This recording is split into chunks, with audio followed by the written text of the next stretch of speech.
Honey trap ವಿಚಾರ ರಾಜ್ಯ ರಾಜಕಾರಣದಲ್ಲಿ ಬಿರುಗಾಳಿ ಎಬ್ಬಿಸಿದೆ.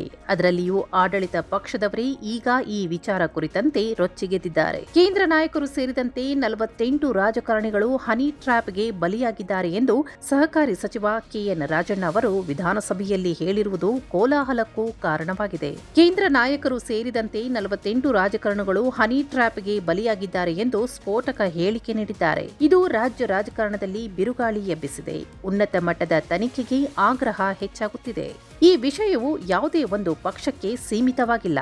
ಬಿಜೆಪಿ, ಕಾಂಗ್ರೆಸ್ ಎತ್ತಿದ ಉನ್ನತ ಮಟ್ಟದ ತನಿಖೆಗೆ ಆಗ್ರಹಿಸಿದ್ದಾರೆ. ಕರ್ನಾಟಕದ ಸಚಿವರೊಬ್ಬರನ್ನು ಹನಿ ಟ್ರ್ಯಾಪ್ ಮಾಡಲಾಗಿದೆ ಎಂಬ ಪಿಸು ಮಾತುಗಳು ಪೂರ್ಣ ಪ್ರಮಾಣದ ವಿವಾದಕ್ಕೆ ಕಾರಣವಾಗಿದೆ.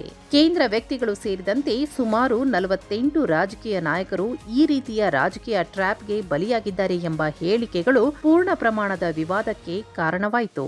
ನನಗೆ ತಿಳಿದ ಮಟ್ಟಿಗೆ ಈ ಸಿಡಿಗಳು ಮತ್ತು ಪೆನ್ ಡ್ರೈವ್ಗಳಿಗೆ ಸುಮಾರು 48 ಜನರು ಬಲಿಯಾಗಿದ್ದಾರೆ. ಕೇವಲ ಒಬ್ಬರು ಅಥವಾ ಇಬ್ಬರು ಅಲ್ಲ.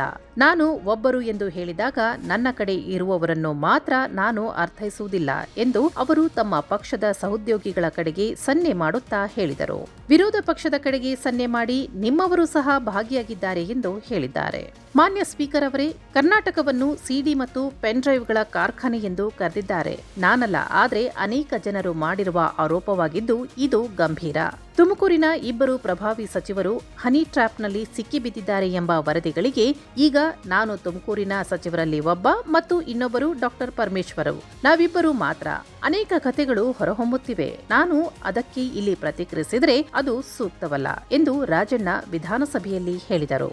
ಗೃಹ ಸಚಿವರಿಗೆ ಲಿಖಿತ ದೂರು ನೀಡುವುದಾಗಿಯೂ ಅವರು ಹೇಳಿದರು. ಪೂರ್ಣ ಪ್ರಮಾಣದ ತನಿಖೆಗೆ ಒತ್ತಾಯಿಸಿದರು.